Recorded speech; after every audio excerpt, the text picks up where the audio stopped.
మన గుర్తు ఫ్యాను. ఇక్కడ అక్క ఎర్ర చీర కట్టుకున్నాక మన గుర్తు ఫ్యాను. పసుపు చీర కట్టుకున్నాక మన గుర్తు ఫ్యాను. ఇక్కడ అన్న మన గుర్తు, అక్క మన గుర్తు ఫ్యాను. మంచి చేసిన ఈ ఫ్యాన్ ఎక్కడ ఉండాలి?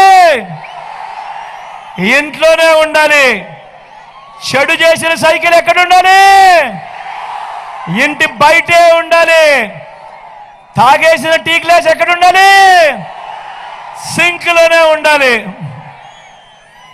ఈ విషయాలన్నీ కూడా ప్రతి ఒక్కరూ కూడా జ్ఞాపకం పెట్టుకోమని కోరుతూ, నా కుడి పక్కన రామకృష్ణ నిల్చొని ఉన్నాడు.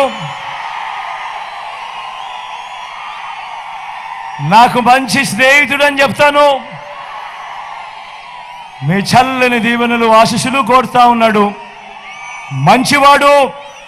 మీ అందరికీ నేను ఒక మాట చెప్తా ఉన్నా, రామకృష్ణారెడ్డిని గెలిపించండి అఖండమైన మెజారిటీతో. రామకృష్ణారెడ్డిని ఇంకా పై స్థానంలో తీసుకొని పోతాను.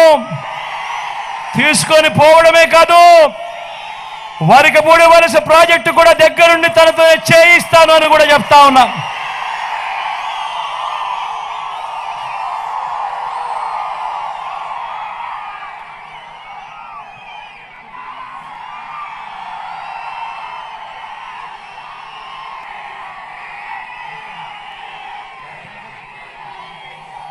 నా ఎడం వైపున మీ ఎంపీ అభ్యర్థిగా అనిల్ నిల్చుంటా ఉన్నాడు. యువకుడు, ఉత్సాహవంతుడు, నా స్నేహితుడు, నాకు తమ్ముడు లాంటోడు. మీ చల్లని దీవెనలు ఆశీస్సులు అనిల్పై ఉంచవలసిందిగా సవినయంగా రెండు చేతులు జోడించి పేరు పేరున ప్రార్థిస్తా ఉన్నాను.